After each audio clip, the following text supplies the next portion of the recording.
Have you ever been told, without words, that you just don't belong? That no matter how kind, successful, or respectful you are, someone will still judge you by nothing more than your skin? That's exactly what happened to me when Karen from the HOA told me my skin color didn't match the neighborhood. She said that out loud to my face. But instead of yelling or crying, I did something that left the entire block speechless. This story isn't just about a house. It's about respect, dignity, and taking back your power without stooping to someone else's level. In today's story, you'll see how one neighborhood's quiet racism met its match, not with anger, but with confidence, strategy, and a little bit of poetic justice. Along the way, there'll be shocking confrontations, unbelievable double standards, and a moment so satisfying, you might just rewind to watch it twice. So grab a snack, settle in, and get ready for a roller coaster of emotion, injustice, and redemption, because this story will hit you right in the heart. And hey, if you like this story, hit that subscribe button because tomorrow we have a special story for you. I still remember the day I pulled into my new driveway, windows down, music playing, and a smile stretched across my face so wide it hurt. I had done it. After years of saving, sacrificing, grinding, this house was mine. A quiet, tree-lined street, freshly painted shutters, a porch swing just begging for morning coffee. It felt like a dream, the kind of place where kids ride bikes until sunset and neighbors wave just because. At first, that's what it was. My first few days in the neighborhood were filled with nods, polite smiles, and the occasional welcome basket. One older couple even brought over homemade banana bread and said they were happy to see young blood moving in. I thanked them and laughed. Maybe suburban life wouldn't be so bad after all, but it didn't take long for the air to change. The smiles turned into stiff nods.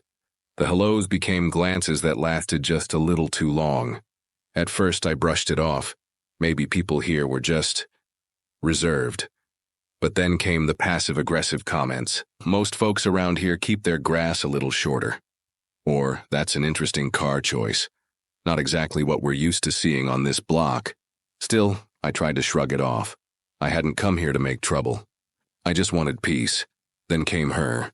She strutted up to my porch like she owned the entire zip code, clipboard in hand, posture stiff, and sunglasses that never left her face. "Hi," she said, flashing a smile that never touched her eyes. "I'm Karen. I'm with the HOA. I shook her hand, tried to be friendly. But her tone had that polished, practiced sweetness, like someone offering you lemonade laced with battery acid. She told me she just wanted to welcome me, to neighbor, and let me know how things worked around here. Then came the first friendly warning. "You probably didn't know," she said almost too casually, "but your front garden is technically not in compliance. We like to keep things uniform. It's part of the community's charm. Also, your garbage bins were out a bit too early. We do like to avoid attracting attention." Attracting attention for trash bins? I nodded, even smiled, but something in my chest tightened. This wasn't about plants or garbage. I could feel it. Something colder behind her words. I was being politely reminded that I didn't fit the mold. Still, I thanked her. I was raised to be respectful. But as she walked away, clipboard swinging, I watched her stop to whisper something to another neighbor across the street. That was the first day I realized I hadn't just moved into a new house. I'd stepped into something deeper and much darker. It was a Thursday afternoon when Karen came by again, this time without the clipboard, but with that same tight-lipped smile like she was doing me a favor just by being there. I was out front watering my garden, trying to unwind after a long day, when she strutted up in her pastel cardigan and pearls, like she was walking into a country club meeting. "I just thought I'd stop by," she said, eyeing my flower beds, like they were something offensive. "Not many people like you choose to live here." I turned to her slowly. "People like me?" She blinked, then laughed too loudly.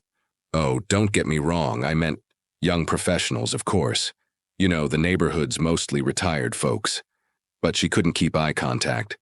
Her gaze kept drifting, First to my car, then to my porch, then back to me. And that pause, that little beat of silence between her words, it told me everything she wouldn't say out loud. I didn't respond, just kept watering my begonias. The next day, the first letter came, a formal envelope with the HOA seal on it. I opened it, expecting something important. Maybe a reminder about trash pickup or local events. Instead, it was a notice. My lawn, they said, was inconsistent with neighborhood standards. No further explanation. Just a vague citation and a $50 warning fine. I keep my lawn cleaner than most. Edged, watered, trimmed. Sure. Fine. I let it go. The week after that, another letter. This time it was my car. They didn't like the color, said Matt Black, distracted from the visual cohesion of the neighborhood. Visual cohesion, right. Then came the third one. Apparently, I had been causing a disruption by being too social on my porch. Smiling and waving too frequently, it said, made some neighbors feel uncomfortable. I didn't know whether to laugh or scream. Every little thing became a problem. If I played music while washing my car, even at a low volume, they were on me. If I had a friend over, someone was peeking through their blinds. The pressure didn't come all at once. It crept in, quiet, subtle, and constant. I started to notice how no one else seemed to get these letters. My neighbor across the street had 3 overgrown bushes, a rusty mailbox, and a dog that barked like it paid rent.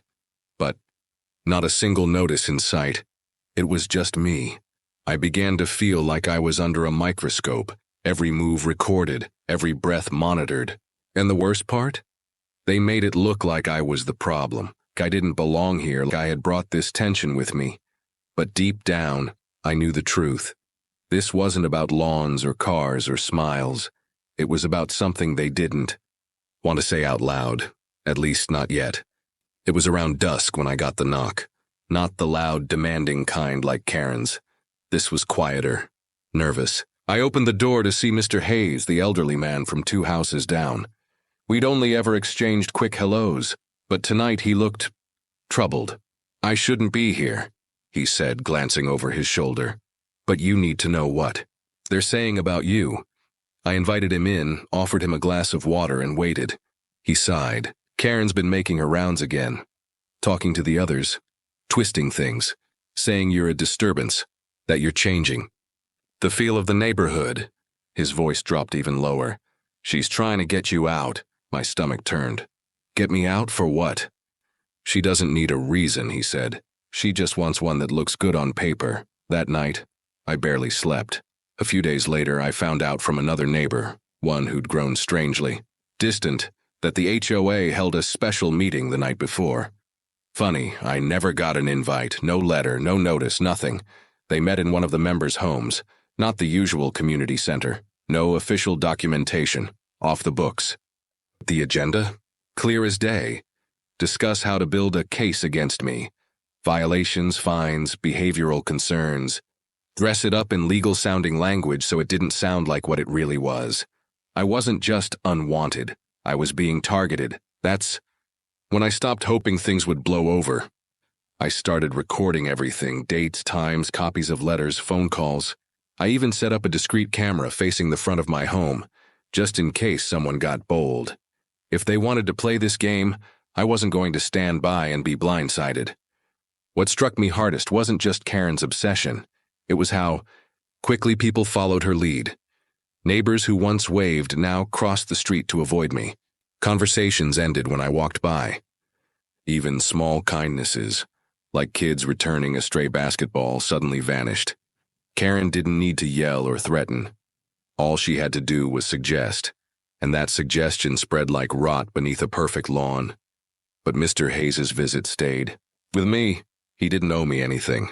He had nothing to gain. Yet he risked being labeled a sympathizer to tell me the truth. That told me something.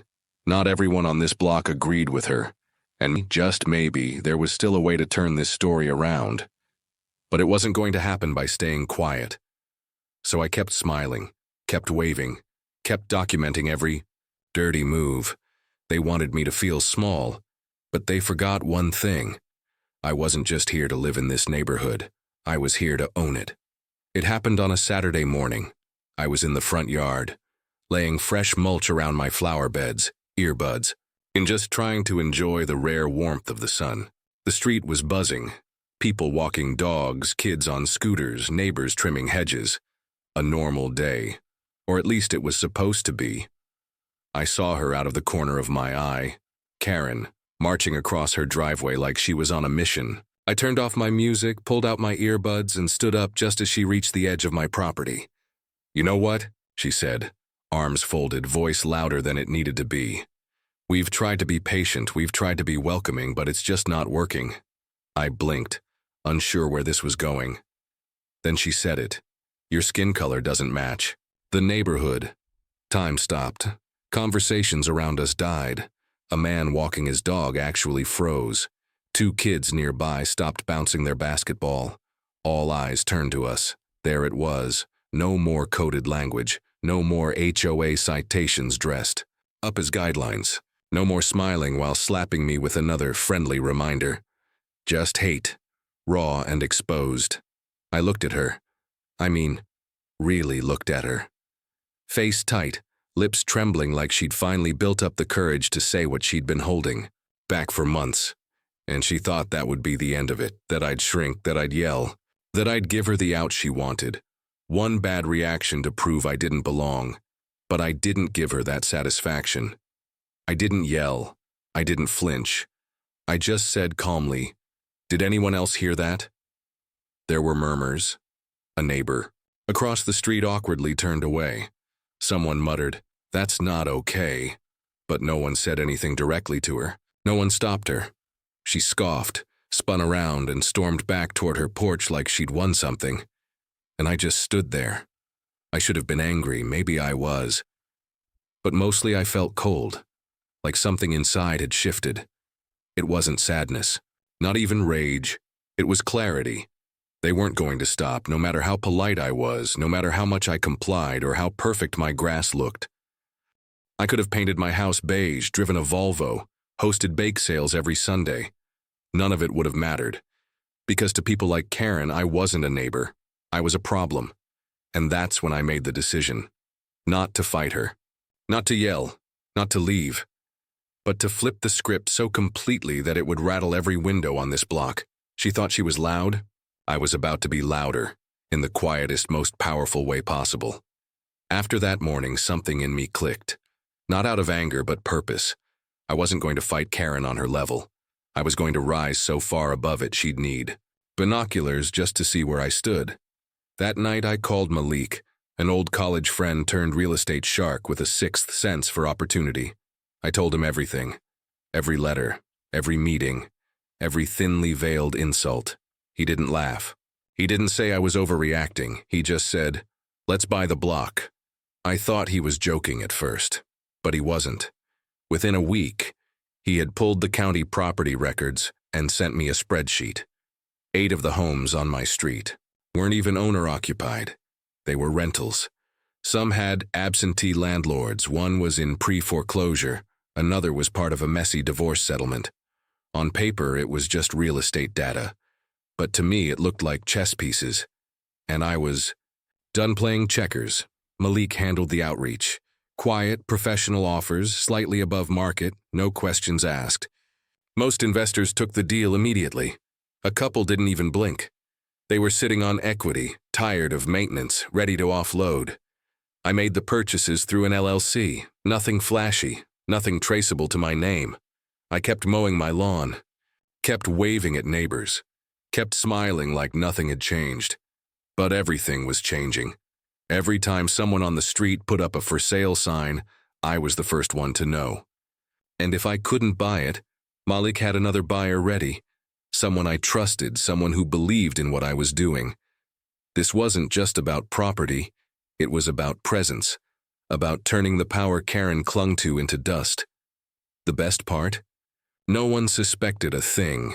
To them, the new buyers were just another couple, another young family, another quiet retiree looking for peace. And I let them believe that, let them stay comfortable. Because sometimes silence is the sharpest blade. Every deed transfer, Every closing, every title adjustment, it felt like a step forward. Not just for me. For every person who's ever been told they don't fit the neighborhood. I remember standing in my kitchen one night, staring at the growing stack of property folders lined up on my counter. Each one felt heavier than the last. Not with burden, but with meaning. This was more than revenge, this was legacy. Karen wanted me gone. Instead, I was becoming the one thing she never saw coming. The owner.